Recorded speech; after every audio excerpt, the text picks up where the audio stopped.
Bismillahirrahmanirrahim. Alhamdulillahirabbil alamin. Nasta'inuhu wa nastaghfiruh wa na'udzu billahi min syururi anfusina wa sayyiati a'malina.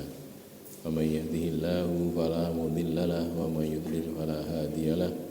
Asyhadu an la ilaha illallah wa asyhadu anna Muhammadar Rasulullah. Allahumma shalli ala Muhammad wa ala ali Muhammad amma ba'du.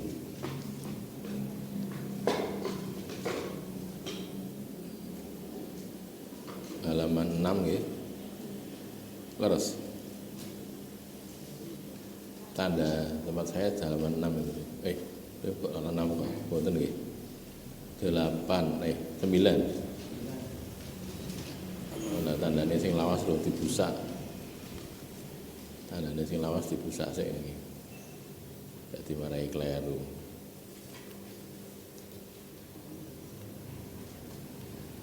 Awal halaman 9 bagian paling awal paling atas. An Abi Hurairah radhiyallahu anhu, dari Abu Hurairah radhiyallahu anhu,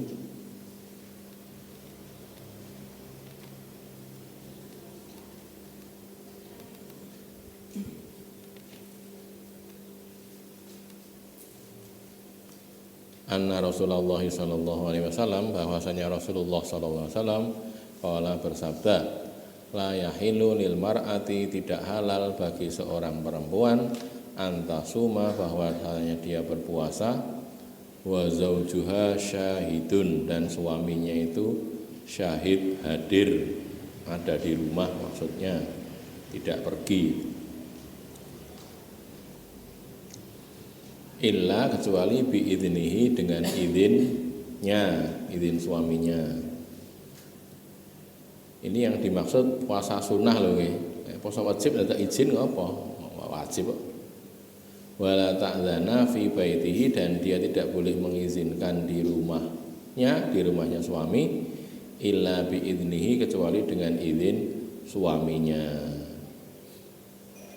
Wa ma anfaqat min nafaqatin, dan tidaklah dia berinfak dengan suatu infak, tidaklah dia memberi nafkah dengan satu nafkah, an ghairi amrihi, tanpa perintahnya, bukan karena perintah suaminya, fa innahu yu'adda ilaihi syatruhu, maka sesungguhnya yu'adda, diberikan, ditunaikan, ilaihi, kepada suaminya itu, syatruhu, separuhnya, suaminya mendapat separuh pahala.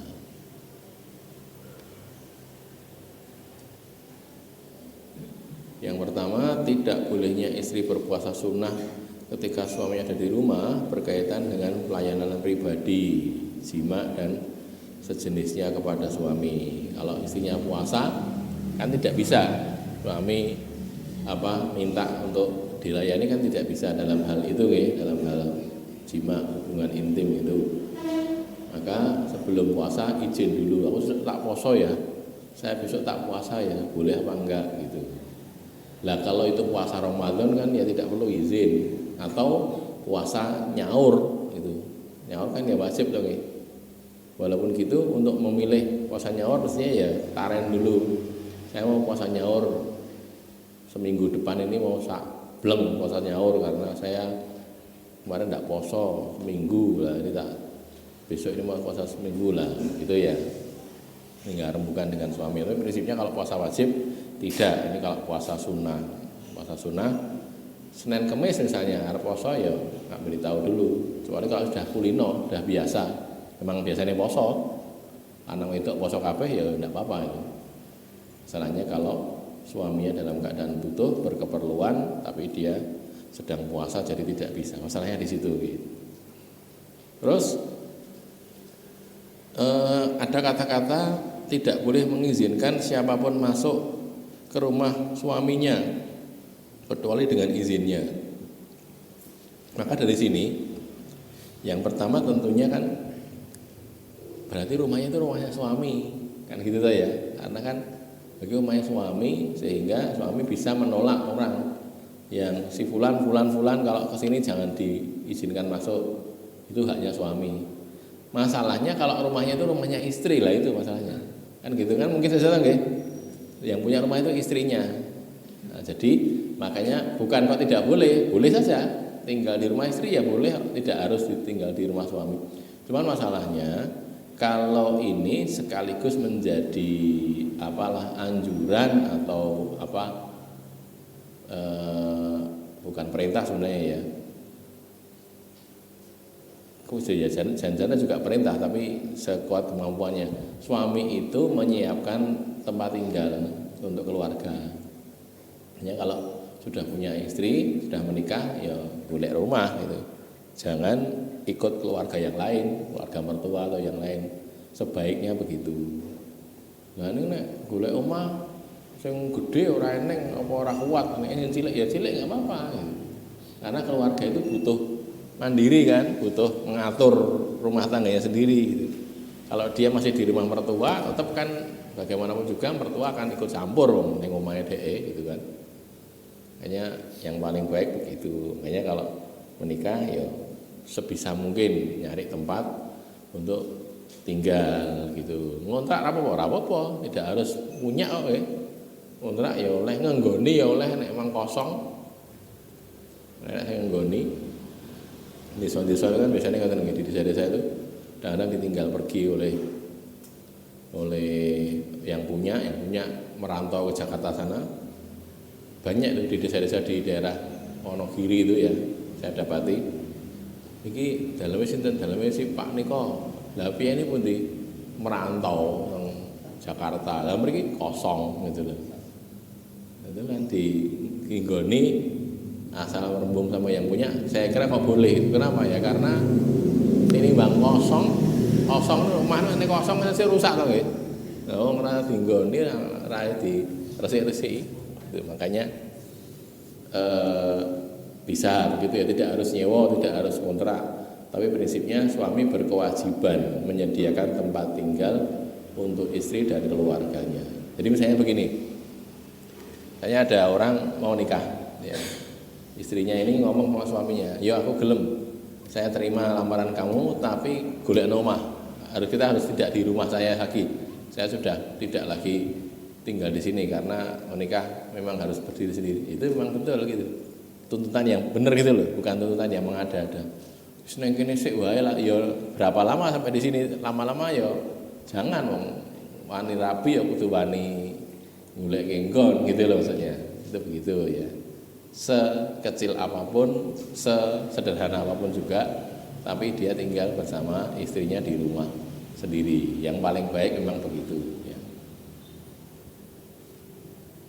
Nah ada lagi kalau istrinya ini betulan anak tunggal, ontang-anting, anak tunggal, terus nikah, nah, orang tuanya, pokoknya ora iso ora kudu neng kene, bukan gitu tuh ya, orang neng kene kudu neng kene mau main, ya nanti rembukan dulu. Kalau memang harus dipaksa begitu, karena ini anak tunggal harus di situ, ya sudah. Tapi mestinya disampaikan ada wilayah-wilayah di mana ini keluarga sendiri sehingga tidak minta izin untuk tidak dicampuri gitu loh. Karena kalau enggak nanti jadi rusak, anak-anaknya nanti dididik oleh ibu dan bapaknya didikan dengan didikan yang keras, misalnya pokoknya wong wis kancine salat gitu sudah usia 10 tahun nggih salat. Lah sing baik ora tegonan. Wong bocah lagi dolanan kok yo seben. Lho, ora salah dadine. Ya kan rusak kalau gitu. Anaknya jadi punya apa istilahnya? Berobosan gitu loh. Membela. Ning kene ora oleh, kene oleh. Padane makam sing cetha, aja makam sing macam-macam sing enek. Moto-moto itu macam-macam itu jaga. Yang lebih baik dikei. Yo, kei. Ya rusak pendidikannya gitu kan. Makanya memang yang paling baik itu tinggal sendiri, bisa mengatur sendiri, sesederhana apapun, tidak harus mewah kok. Yang penting saya urip gitu ya. Suami mendapatkan pahala dari infak istri dari nafkahnya. Maksudnya gini, kalau suami memberi nafkah kepada istri, istrinya ini gemi gitu loh. Gemi ini kan apa bahasa Indonesia ini? Hemat apa? Hemat, terus dia bisa menyisihkan untuk berinfak, entah kepada fakir miskin, kepada anak-anak yatim atau ke masjid gitu ya, atau yang lainnya, maka suami dapat pahala. Karena itu asalnya dari uangnya suami kan untuk nafkah. Separuh pahalanya. Nah, istrinya tetap dapat pahala juga penuh kalau istrinya ya. Suaminya untuk ganjaran juga walaupun suaminya tidak tahu. Jadi boleh-boleh saja, asal tidak sampai merusakkan. Merusakkan itu maksudnya gimana? Diberi nafkah, terus dinggo infak nang masjid. Sidane beras entek, arep tuku ora ndedit ya salah kalau gitu. Harus sudah dikasih nafkah gitu. Itu bisanya ya disisih-sisihkan. Kayak wong Jawa kalau nggih nek masak digo beras, digo jimpitan tak jimpit kayak gini, jimpit kayak gini gitu. Nanti jimpit itu karena lama-lama jadi sekilo, kilo kayak ning wong wis patut tapi patut kan gitu. Makanya gitu caranya mau belanja iki apa jenenge turas meneh ya lebokne ning nggon wadah mana dobat apa nanti diberikan infak. Kalau sekedar 1000 apa 500 mungkin ya urung mingsro ya dikelumpukke sik. Kelumpukke sik wis cukup kira-kira cukup 10.000 apa pira 20.000 kene orang kan gitu. Gitu ya. Begitu itu bagus, dapat pahala dia. Ya, itu kalau istri yang sholihah seperti itu. Ora kok malah napa dientek-entekke gitu. Entek-entekke tinggal sing macam-macam gitu, beli macam-macam akhirnya enggak cukup nafkahnya gara-gara belinya yang tidak penting-penting dibeli. Berikutnya an Abdillah bin Amr qala Rasulullah sallallahu alaihi wasallam kafa bil mar'i itsman, cukuplah seseorang itu dosa. Kafa cukup bil mar'i dengan seseorang itu itsman dosa. Ayah bisa bahwa dia menahan anman yang meliku tahu, aman dari orang yang yang meliku tahu, dia memiliki atau dia urusi kutnya itu kebutuhan pokok, makanan pokok. Kut ya kalau kita beras gitu, itu kut namanya, beras makanan pokok. Kalau di sana ya gandum apa kurma gitu. Wa anhu, dan dari dia juga, dari Abdullah bin Amr juga, dia berkata qala Rasulullah sallallahu alaihi wasallam, Rasul sallallahu alaihi wasallam bersabda kafa bil mar'i itsman ayyudhi'a man yaquta. Kafa bil mar'i, cukuplah seseorang itu itsman dosa, ayyudhi'a bahwasanya dia itu menyia-nyiakan man yaquta, orang yang dia pegang urusan pokok, kebutuhan pokoknya, orang yang dia urusi kebutuhan pokoknya. Dikata Nabi, orang mengurusi orang lain, kebutuhan pokoknya ada pada dia. Maksudnya sing kudune nyukupi kebutuhan pokok itu dia. Gitu loh. Terus dia itu menahan, ora dikei nafkah. Ngoten niku dosane besar. Jadi suami, bapak kok tidak memberi nafkah kepada istri, kepada ibu dan kepada anak-anak. Nah, itu dosa besar. Nah, aku ora duwe duit, lain kalau enggak punya. Masing-masing tidak punya ya sudah, ora padha beneran duwe ini ya wis sabar saiki. Arep tuku ya ora sing nggo tuku ya ora eneng, arep maem sing arep dimaem ya ora eneng, ya sabar. Seperti Nabi kan juga gitu toh. Nabi itu kadang-kadang ke rumah gitu, tanya ada makanan enggak ada makanan, ya wis, ora enek maem ya wis. Enggak makan, enggak ada makanan. Sampai ke tingkat itu Rasulullah SAW itu. Ya, jadi sederhana, bersahaja, tidak hidup mewah enggak itu gitu. Tapi kalau punya ya Nasr memberi, punya harta fek itu harta yang didapatkan dari orang kafir tapi bukan dengan jalan perang. Lah gimana? Pertempurannya tidak terjadi.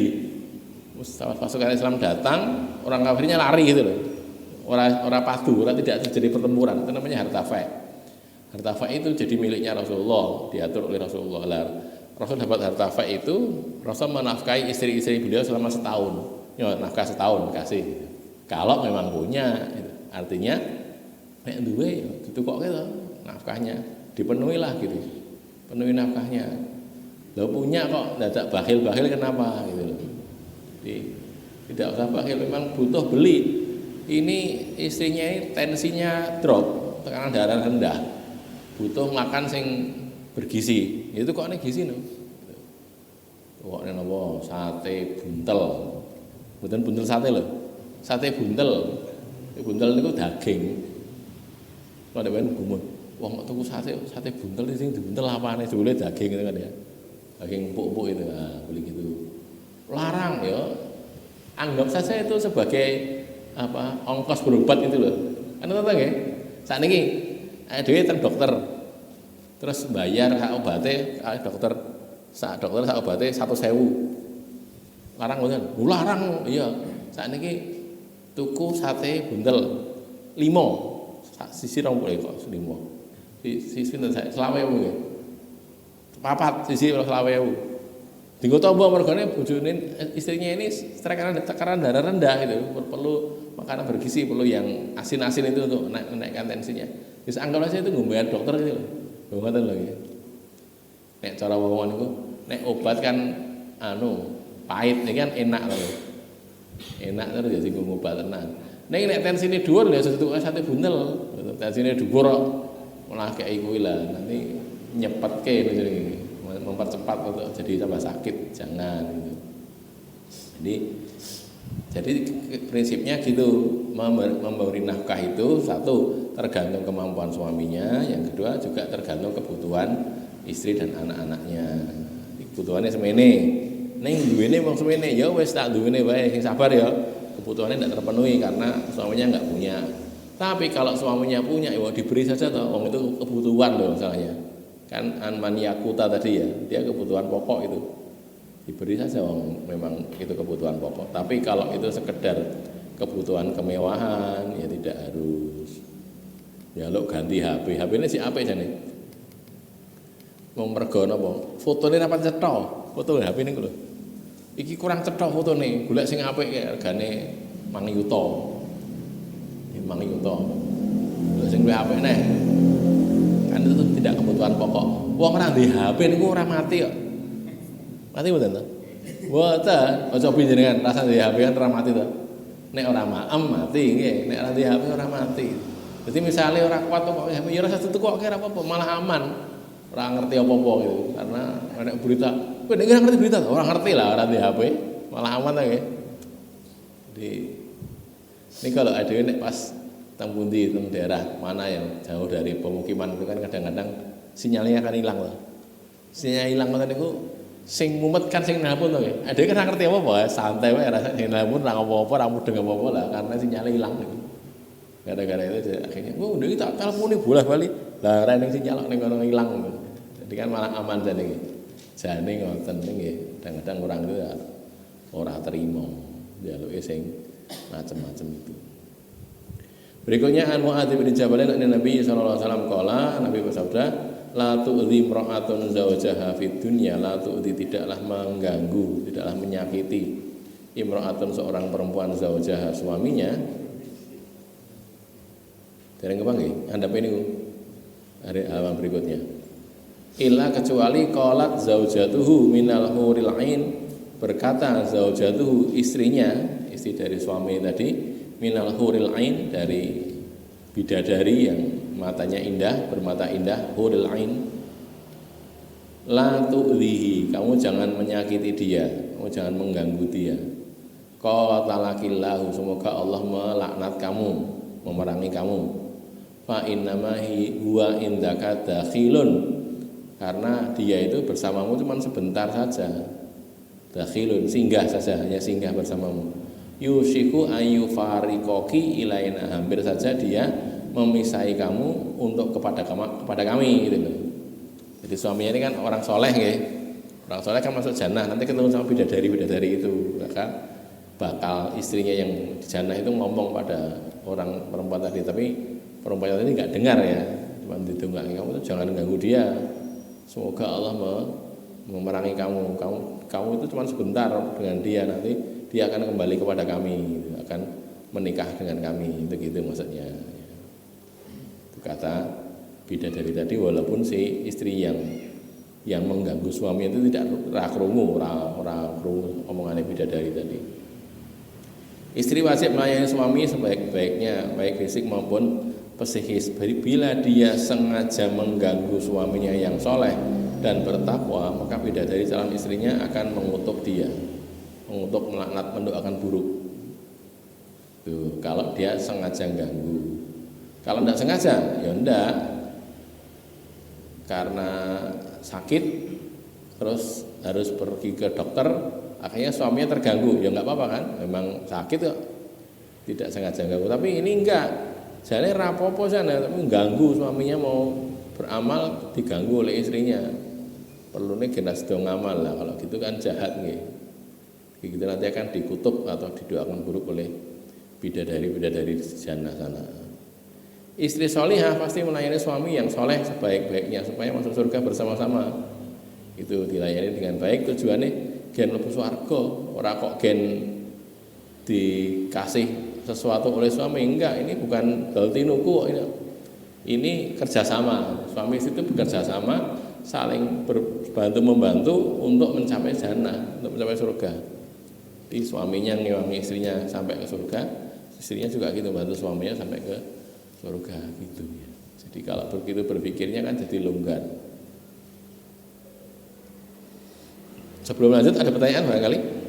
Sudah 3 atau 4 hadis saya bacakan. Barangkali ada pertanyaan, kalau ada silahkan.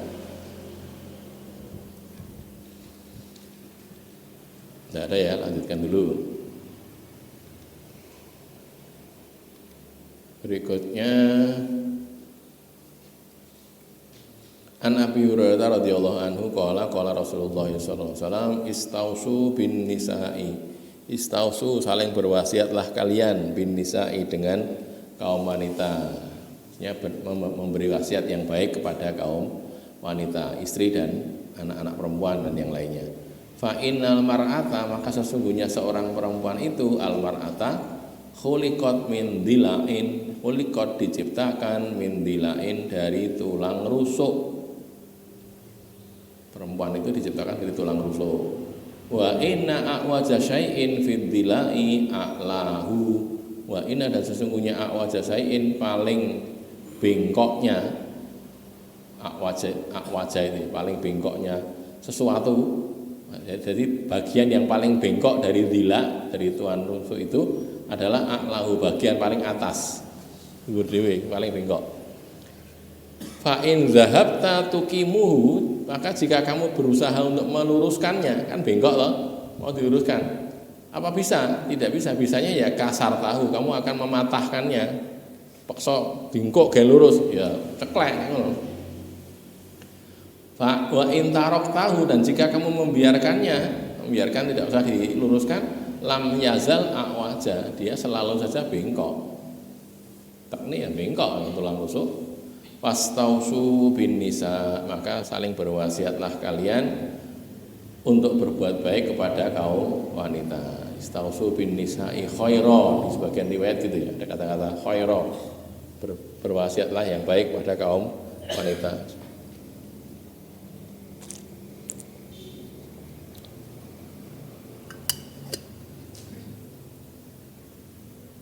Suami harus berbuat baik kepada istrinya, bagaimanapun juga keadaan istrinya. Ya, tadi kan istri berbuat baik pada suami, yang ini kebalikannya.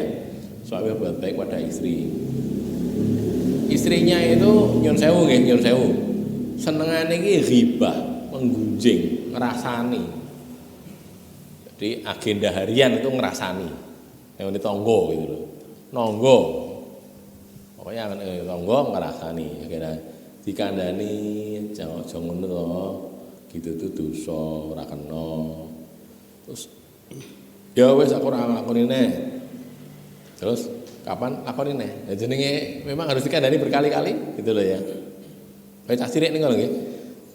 Lah saiki tak paksa, pokoknya ngrasani neh tak ketak misalnya ngono, tak ketak yo nang tangane lagi. Ya engko terus dadi dipegat sejane. Karena apa? Karena dipaksa lurus gitu ya, ceklek itu maksudnya nanti dia keterangannya wa kasar tuha tolakuha gitu kan ya, wa kasar roha itu tolakuha, yang dimaksud dengan patahnya itu wa kasruha tolakuha, patahnya itu ya tolaknya itu, dipaksa lurus jadinya patah, itu kan ibarat ya, maksudnya patah itu putus hubungan, tidak lagi jadi istri, ditolak berarti gitu loh ya. Kalau dipaksa begitu. Lah caranya ya dikandani pelan-pelan, kandani lagi gitu terus. Jangan berhenti gitu. Mendidiknya begitu. Nah, kok abot? Nah, emang abot. Jenenge ganjarane eneng ya, abot to nggih. Kandani pelan-pelan, ulang lagi kandani gitu ya. Mendidik istri dilakukan dengan lembut dan perlahan-lahan, penuh kesabaran, tidak tergesa-gesa mendapatkan hasilnya. Pokoknya saya ini kudu iso ngene, besok kudu iso ngene. Nah, itulah napa niku TNI niku nggih. Pak tentara niku. Sekarang gini, nanti harus begini, besok lagi begini kan gitu. Itu jenenge tentara. Nah, ini enggak, ya harus pakai napa sabar, ora kesusu-susu. Dinteni nanti kan lama-lama berubah di kandani, didongakne, di nasihati gitu loh ya, caranya gitu. Bila dipaksakan berubah dengan cepat, maka akibatnya adalah perceraian. Sebagaimana tulang rusuk akan patah bila diluruskan secara paksa. Ini ibarat loh nggih, ora kok tenanan tulang rusuk tenan itu kalau dibuatnya di tulang rusuk betul, tapi aslinya kan ibarat itu. Nek kuwi tok mbok nekat mbok luruske ceklek. Nah, ceklek iki jenenge tolak maksudnya.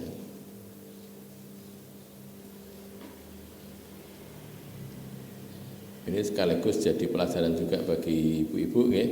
Jadi memang gitu keadaannya, makanya ya berusahalah untuk jadi baik. Terus berusaha terus sampai nanti maksimal kebaikannya. Jadilah orang kayak Khadijah binti Khuwailid, istrinya Nabi, atau Fatimah binti Muhammad, anaknya Nabi, itu kan orang-orang terbaik ya, wanita-wanita terbaik. Atau Asiyah, istrinya Fir'aun, atau Maryam binti Imran, punya anak Nabi Isa tapi nggak punya suami kan ya. Ya memang Allah menghendaki gitu. Itu apa, orang-orang baik dicontoh, silakan dicontoh, bagus itu sebagai contoh itu. Itu kalau istri-istri yang baik seperti itu. Tapi juga ada istri yang buruk, istrinya Nabi Nuh, istrinya Nabi Lut nggih, dua kan, Imro'ata Nuhin wa Imro'ata Lut. Dua-duanya itu istrinya Nabi tapi justru malah buruk karena khianat kepada suaminya. Suaminya yang dindi mulang, istrinya di rumah mengkhianati apa yang disampaikan oleh suaminya. Suaminya ngadani, ayo ojo do utang ning bank. Pemene ning bank nek hak apa jenenge anaknya itu haram, enggak boleh. Istrinya di rumah malah anaknya duit. Lho piye to? Ya, begitu itu kan anu ya, apa namanya? Merusak dakwahnya suami gitu. Akhirnya kan suaminya boleh tak ngomong ngono bareng lho bojomu lho kaya ngono kuwi. Kan gitu kan. Jadi rusak kan. Namanya berkhianat itu, khianat atas kerjanya suami. Maka caranya biar tidak begitu, istri kita ajak ngaji, ajak melu ngaji ya, diketemukan dengan istri-istri yang lain. Bapak ini punya istri kan, temu bareng-bareng, nanti ada kelompok itu apa ngaji bareng-bareng ibu-ibu gitu. Terus tukar menukar apa tips gimana caranya ngatasi anak kalau gini ya kan, gitu kan, dapat manfaat kan gitu. Jadi ibu-ibu yang sudah sepuh, yang sudah punya anak cukup lama, punya anak sudah berpengalaman, sama ibu-ibu muda ketemu gitu. Ya ngeten niki pripun? Oh ngene, ngatasi ini ya kan, dapat kebaikan lah gitu. Caranya begitu. Jadi mendapatkan pelajaran itu gitu ya. Jadi itu juga dikenal di masa para sahabat juga begitu kan, sampai kepada tingkat apa mengurusi keadaan rumah tangga saudaranya itu kan gitu, sampai ke tingkat itu saking dekatnya mereka itu. Jangan malah ditutup-tutupi. Nek pas ra ndidit ngono ki piye ya? Aku ra ndidit gek arep butuh ngene iki carane piye? Gen iso mengatasi itulah yang ibu-ibu yang sudah pengalaman cerita ngene lho ya, carane ngene ya kan gitu. Ya, jadi setiap kali kita bermudzakarah gitu, kalau kita terbuka nggih, musyawarah mudzakarah gitu, nanti kan ada apa istilahnya solusi dari yang lain. Carane ngene, ngoten niku to. Oh, carane ngene kandhani gitu ya, supaya bisa cukup. Lah bojo kula niku nek nafkahe mung sementen niku. Carane pripun gen pas, gen iso cukup cara duit itu dijereng-jereng dite gitu loh, biar cukup sampai ke akhir bulan karena suaminya dapatnya gaji sedikit, ya sudah segitu. Caranya gitu. Ya tadi ditoto biar bisa cukup. Ben ra utang carane piye? Lah wong butuh ki sesasi 2 yuta, gajine wong 1 yuta, ya mesti utang 1 yuta. Lah kok gitu? Kebalik to. Saiki nek gajimu ki 1 yuta, ngetokkemu aja nganti 1 yuta. Lah apa iso? Dirembuk makanya gitu, dirembuk bareng-bareng musyawarah, mudzakarah. Piye carane? Oh, ngene carane, ngene carane ngene. Sing paling gampang yo akeh-akeh sing poso. Yang perlu Daud lho. Sakniki nek kudu 2 yuta nggih sasi nggih. Gen 1 yuta cukup carane pripun? Ya dikurangi separuh. Paling gampang ya. Enak men ngomong lho maksudnya kalau dikurangi separuh kan jadi pengurangan jadi tinggal separuh toh. Gitu loh. Carane poso Daud. Poso Daud saiki poso sesuk buka kan itu to nggih. Kayak separuh berarti. Poso. Lha ning ora ngono karepe ya dikurangi makme aja ping 3, ping 2 wae. Ya luwe no, ya iya nyatan wong mau dikurangi ora luwe iki ya mesti luwe. Tapi gimana cara mengatasinya kan gitu kan. Itu nanti kita akan bicara begitu. Mestinya nggih Bapak-bapak itu mestinya begitu. Jadi menurut saya tidak cuma ketemu waktu ngaji ngeten iki tok mboten gitu. Jangan ketemu juga di waktu yang lain gitu. Jangan pekewo. Bareng-bareng saiki arep nglakoni agama ayo tenanan sing nglakoni ben iso nglakoni iki piye. Saiki terbuka, kamu punya masalah apa? Istri saya tuh begini sampaikan. Tapi ini anu loh ya, bukan untuk diumbar kemana-mana loh. Ya cuma itu saja orang yang dengar itu saja. Jadi rahasia mereka itu. Tadi saya bilang kan sebelum Isya tadi kita harus bisa nyimpen rahasia. Salah satunya gitu. Ada kekurangan di saudara kita, dia cerita kepada kita. Ini rahasia ini sudah dibuka, diselesaikan, dirampungkan ini jadi buka malah diceritane wong liya jangan, enggak boleh. Karena itu aib kan ya. Begitu keadaannya, nggih. Berikutnya hadis yang ke berapa tadi? Halaman berikutnya berarti ya, halaman ke-11. An Usamah bin Zaid radhiyallahu anhu an Nabi sallallahu alaihi wasallam Rasul Nabi bersabda, "Ma taraktu ba'di fitnatan adharru 'ala rijal minan nisa." Aku tidak meninggalkan sepeninggalku ini fitnah yang lebih besar madharatnya, ala rijal terhadap kaum laki-laki minan nisa daripada kaum perempuan. Jadi fitnah terbesar bagi laki-laki itu ya wanita, perempuan. Nah, istri terhadap suami juga punya potensi jadi fitnah terbesar. Atau anak-anak perempuan terhadap bapaknya juga jadi fitnah terbesar karena kan wanita ya, wanita kepada laki-laki. Ya, kalau suaminya mau amal soleh fisabilillah, istrinya kemudian ngalang-alangi, suaminya kan jadi terganggu juga loh, sampai kemudian ya wis lah ora semangat weh. Nah, ujuk ora lilo misalnya gitu lah kan. Jadi berat. Makanya sejak awal ya kita ajak bicara dulu istri kita, calon istri kita itu. Pun liwat nggih. Pun liwat tapi yang belum barangkali yang belum itu diberi bicara dulu. Aku ki yo nikah itu tujuannya nggo ibadah, golek ganjaran. Makanya arahnya ke sana, arahnya untuk mengagungkan Allah, menyembah Allah. Itu bukan orang golek dunya ora. Dunya iki digoleki dienggo golek akhirat. Ngoten. Sehingga dalam perjalanannya juga longgar penak itu. Nah ini satu penak terbesar, makanya kan Rasul menyuruh Rasul Allah menyuruh kan ya, suruh menundukkan pandangan, yang laki-laki menundukkan pandangan, tidak meliarkan pandangan, yang perempuan juga menundukkan pandangan gitu. Itu kan juga salah satu cara menjaga fitnah. Terfitnah oleh lawan jenis, oleh kaum wanita. Ya, kalau tidak bisa kecuali harus ketemu dengan kaum wanita, ya menjaga pandangan gitu. Misalnya dodolan jualan dodol sayur, Pak sayur itu loh, dodol bumbon gitu. Ya oke sing teko wedok to nggih. Oke lho nggih. Ya wong lanang ya salah-salah tekone kan jarang loh. Nah, kalau tidak bisa begitu aku nang kono ketemu ibu-ibu, nang kono ketemu mbak-mbak. Lah iyalah wong dodolane kaya ngono, kan gitu kan ya. Ya, ganti wis saiki kamu terfitnah ndak karena ndak kuat. Memang ada sebagian yang tidak ada masalah karena memang biasa gitu. Yang bagian bermasalah, aduh aku terganggu gini. Wis ganti dodol apa sing tuku biasanya wong lanang. Apa paku apa napa ngoten nggih. Paku kan ya wong itu jarang-jarang tuku to.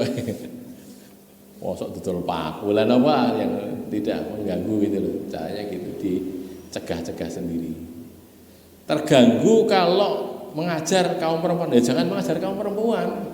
Aku tak mulang si lanang wae, ngoten. Karena keganggu. Nanti waduh saya ngajar gini jadi tidak ikhlas gara-gara gini. Ya sudah, jangan ngajar perempuan, ngajar yang laki-laki saja. Gitu loh ya. Caranya gitu untuk menjaga diri kita sendiri. Ada pertanyaan? Cukup oke, baik kita akhir di sini dulu. Qul qouli hadza astaghfirullah li wa lakum. Terakhir ini ya berikutnya Ani bin Abbas ini.